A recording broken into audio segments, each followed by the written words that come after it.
Bonjour, je suis Soumia, la fondatrice de Français Spontané et je suis très heureuse de vous retrouver pour la suite des règles. J'espère que vous allez bien et que vous apprenez de jour en jour des choses qui vous seront utiles. Alors jusqu'ici, je vous ai donné quelques conseils et je vous ai dit que pour moi, la clé pour apprendre à parler le français, c'est d'écouter beaucoup de français sans stresser bien sûr et en répétant. Donc, en écoutant de nombreuses fois la même chose, donc ça, ce n'est pas moi qui le dis, ce sont certaines recherches sur le fonctionnement du cerveau et l'apprentissage des langues qui l'ont montré. Alors, quand je dis ça à mes élèves, on me répond souvent, oui, mais écouter plusieurs fois la même chose, c'est ennuyeux. Peut-être que ça a été votre réaction et pour être honnête avec vous, je le comprends. Il est clair qu'écouter plusieurs fois la même chose, exactement la même chose, prononcée exactement de la même façon, n'est pas toujours très amusant ou intéressant. Ça peut être ennuyeux, alors vous voyez, j'ai vraiment essayé dans le cadre de mon cours de trouver un compromis entre deux choses. Donc un compromis, c'est ce qu'il y a au milieu. Donc vous avez deux propositions, écouter de façon ennuyeuse ou arrêter la répétition. Eh bien, si je cherche un compromis, je cherche la meilleure chose. J'ai deux choses qui sont importantes et qui ne peuvent pas fonctionner ensemble, qui ne sont pas compatibles. Si je cherche un compromis, ça veut dire que je cherche à tirer le meilleur de cela. Et c'est ce que j'ai fait. Pour la règle 5, j'ai dit beaucoup écouter de façon ennuyeuse, ce n'est pas bien. Arrêter la répétition aussi, ce n'est pas bien. Donc le compromis que j'ai cherché, la solution que je pense avoir trouvée, c'est répéter de façon intelligente. Et pour ce faire, utiliser des histoires. Alors qu'est-ce que j'entends par histoire? Par histoire, j'entends en fait des situations réelles.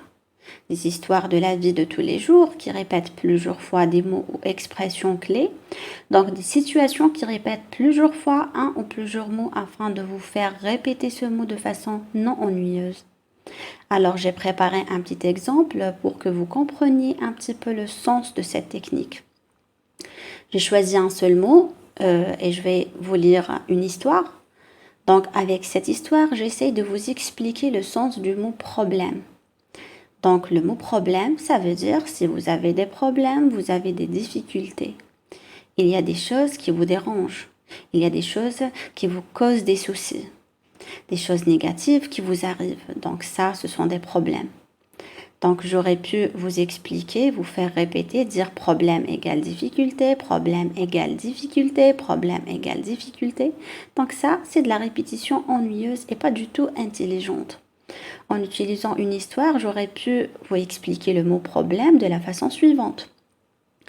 Donc je vais lire une petite histoire qui donc représente cette technique. Sam et Mariam, donc, ce sont deux personnes. Sam est un homme et Mariam est une femme. Sam et Mariam sont en vacances près de Paris et cherchent un cadeau pour les parents de Mariam. Mariam dit « Il me faut un cadeau pour maman ». « Pas de problème », répond Sam. « J'ai vu une boutique de macarons tout à l'heure. On peut lui acheter une boîte de macarons. »« Mais tu as vraiment un problème », répond Mariam. « Tu sais bien que maman ne mange pas les sucreries. Il me faut une autre idée. » Sam, un peu vexé, lui dit « Mais arrête donc de créer des problèmes là où il n'y en a pas. On va lui acheter du parfum, ça réglera notre problème. » Mariam est soulagée et lui répond « Merci de toujours résoudre mes problèmes. » Alors évidemment ici, c'est un exemple simple et court. J'ai volontairement choisi uniquement un mot pour que vous compreniez le sens de cette technique ou la façon dont peut fonctionner cette technique. Là donc, vous écoutez différentes histoires qui répètent de nombreuses fois certains mots ou certaines expressions et donc vous apprenez de façon vraiment très intense. Et les mots et les expressions sont gravés dans votre mémoire. C'est un outil très puissant pour apprendre du vocabulaire. Et j'estime qu'écouter des histoires vivantes, réelles, de la vie de tous les jours, c'est beaucoup moins ennuyeux que d'écouter des choses qui disent problème égale difficulté. Si vous prenez par exemple mon cours ou mes podcasts spontanés, que vous les écoutez de nombreuses fois, vous allez assimiler de la grammaire et du vocabulaire automatiquement. Mais vraiment, pour apprendre des mots de vocabulaire très précis, des expressions précises, eh bien là, les histoires fonctionnent parfaitement.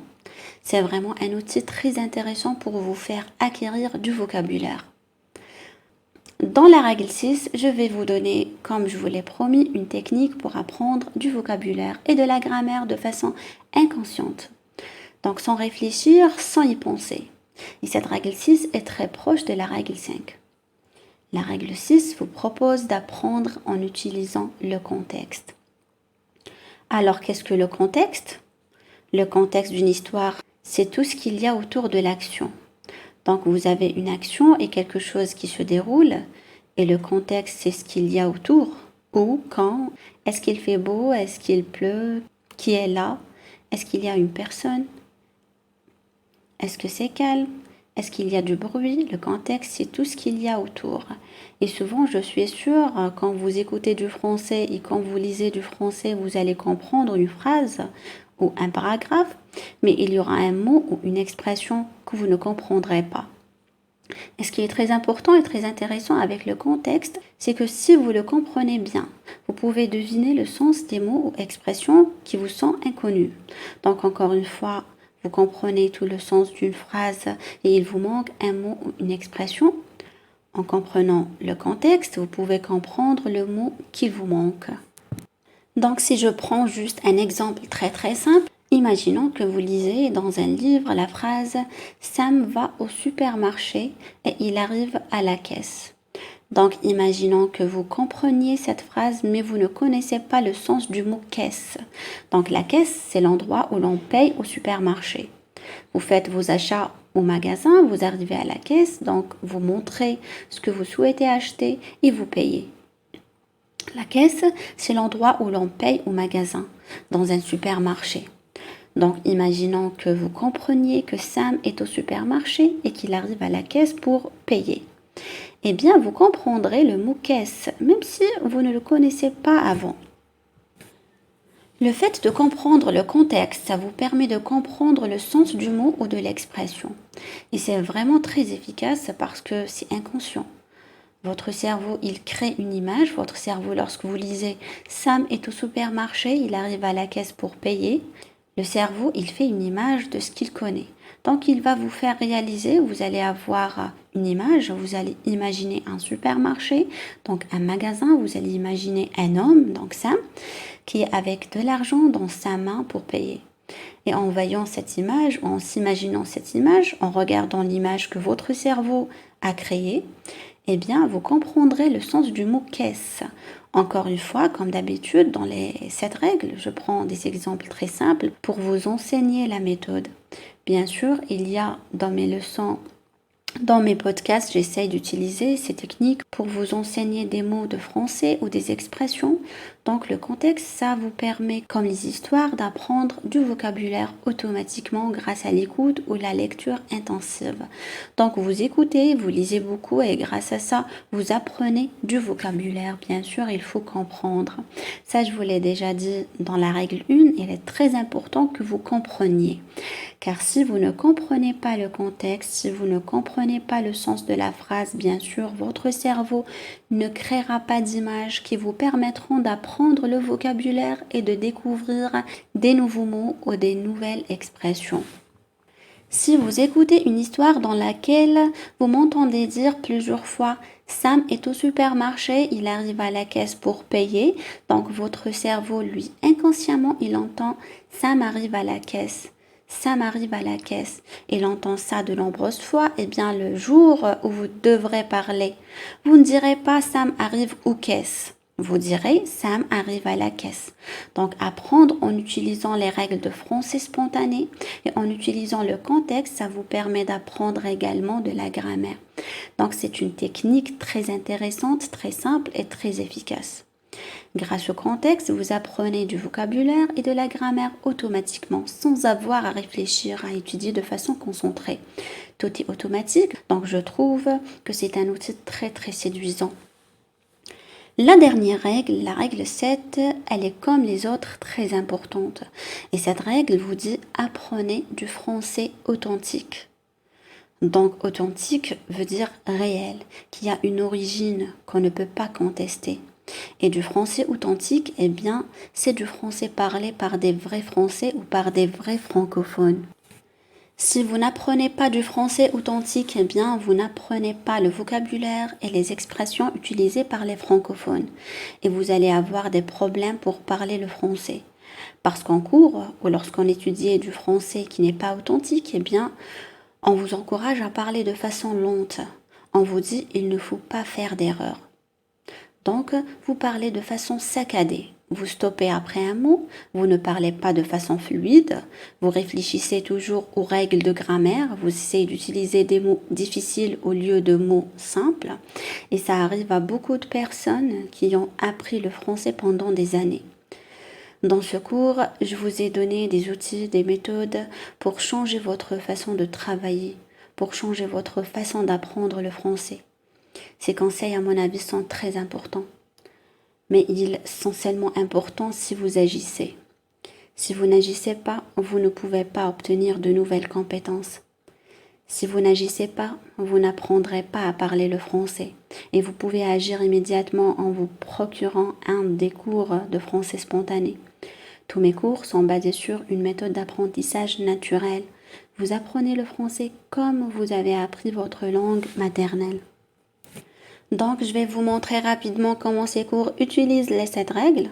Tous les cours, bien sûr, sont basés sur l'écoute. Donc, vous avez des fichiers MP3 que vous pouvez écouter. Je me base vraiment sur l'écoute. Règle 1. Ces cours respectent la règle 2, répéter. Donc, vous pouvez répéter. Je vous encourage à répéter plusieurs fois les mêmes articles. Mes cours sont basés sur la règle 3 puisque les MP3 vous permettent d'emporter votre bibliothèque de cours de français avec vous partout où vous allez et vous pouvez écouter pendant vos temps morts. Ces cours bien sûr respectent la règle 4 avec moi. Vous apprenez sans stress. Tout est amusant, j'espère en tout cas, et en tout cas, je ne mets pas de stress. Vous apprenez à votre rythme avec l'esprit Kaizen. Et j'ai bâti ces cours pour qu'ils soient progressifs. C'est-à-dire qu'au début, vous avez un article, vous avez bien sûr pour chaque fichier un fichier PDF pour lire ce que vous ne comprenez pas et vous pouvez regarder les mots dans un dictionnaire. Donc au début, vous écoutez l'article, vous lisez le PDF, vous regardez les mots que vous ne comprenez pas et donc il y a une idée de progression avec l'esprit Kaizen. Chaque jour, vous apprenez un peu plus. Bien sûr, mes cours respectent la règle 5 puisqu'il y a pour chaque groupe de leçons un article histoire. Mon cours respecte bien sûr la règle 6 puisque vous apprenez grâce au contexte. Dans chaque histoire, vous avez différents contextes faciles, des contextes que vous comprenez pour vraiment comprendre les mots un peu plus difficiles. Et évidemment, mes cours respectent la règle 7, apprenez du français authentique. Donc voilà, il est temps pour vous prendre une décision importante. Allez-vous vous donner les moyens d'enfin apprendre à parler le français? Pas seulement le comprendre, apprendre à le parler. Allez-vous vous donner les moyens de changer de méthode d'apprentissage, d'utiliser une nouvelle méthode d'apprentissage naturelle qui est basée sur les 7 règles? Allez-vous apprendre le français quand vous avez appris votre langue maternelle? Vous voyez, c'est tout un tas de questions qu'il faut se poser. Vous verrez que vous allez avoir la possibilité d'apprendre à parler le français de façon automatique et sans effort. Ce n'est pas magique, tout cela est très logique puisque cela est basé sur le fonctionnement du cerveau et la façon dont notre cerveau apprend. Bien sûr, avec tous les cours de français spontané, je garantis votre succès. Je suis très transparente et très honnête avec vous. Alors n'attendez plus, agissez. Prenez vraiment conscience du fait que vous pouvez apprendre à parler le français. Je me réjouis vraiment de vous rejoindre, de pouvoir être votre professeur, que vous me rejoigniez dans la communauté français spontané. Et je vous dis à tout de suite dans un de mes cours. À bientôt.